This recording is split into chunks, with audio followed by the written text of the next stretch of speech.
Hello, my name is Kevin White, and today I'll be talking to you about conducting, in the sense of conducting musical instruments, orchestras, bands, ensembles. You might not have known this, but you can actually major in conducting at most colleges.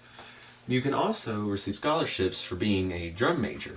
A drum major is the leader of the marching band in high schools and colleges. I'm a drum major myself, so I have a lot of experience in this. Drum majoring and conducting is very important because it helps young kids to develop just overall connectivity and unity in their body through motions and like using your right hand and your left hand at the same time, just as it would be beneficial to play any kind of instrument. It also helps in leadership. You're conducting like 50 members to maybe 200 members in a band just with your hands. It's a very powerful feeling.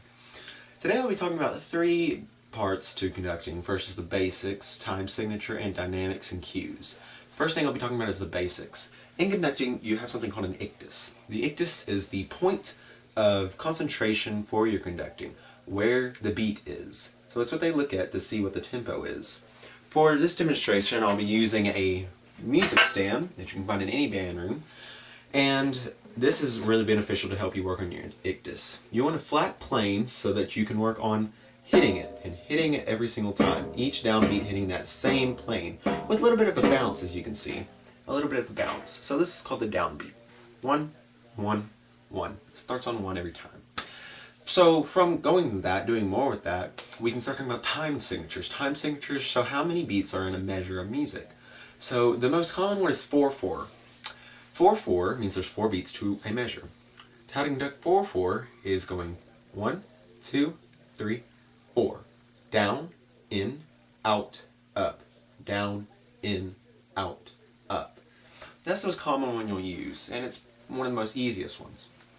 After that, you go to 3/4, 3 beats in a measure. This is a lot of waltzes and even church hymns. 1, 2, 3. 1, 2, 3. Down, out, up. So that one's pretty simple too. After that, there's 2/4. 1, 2, 1, 2, out, up, out, up. Pretty simple as well. You can get to some more complex ones like 6/8, which is 1, 2, 3, 4, 5, 6, but we won't get to that now. After that, we get to dynamics and cues. This is once you really get good at conducting.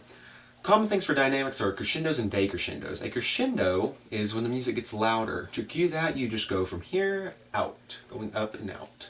You know, that matches that it's rising with the music. After this, there's decrescendo as well. You'll be coming from up, down, to indicate that the music is getting softer. How that looks with conducting is 1, 2, 3, 4, crescendo, 2, 3, 4, decrescendo, 2, 3, 4. So it's a very smooth process. After that, there's cues. Cues bring in certain musical instruments, or maybe the whole band on one big entrance, or outrance, or anything. So, to cue just a singular instruments, like maybe I just want to cue the flutes, it's just one hand, like that. To cue the whole band, you bring both hands in, like this. So, 1, 2, 3, 4 flutes, 2, 3, 4, band. That's a big intro. So these are the basics of conducting, and hopefully, from watching this video, you can learn how to be a drum major in your own band, and maybe even receive some scholarships. Hopefully I can as well. I hope you enjoyed this video and took something from it. Thank you.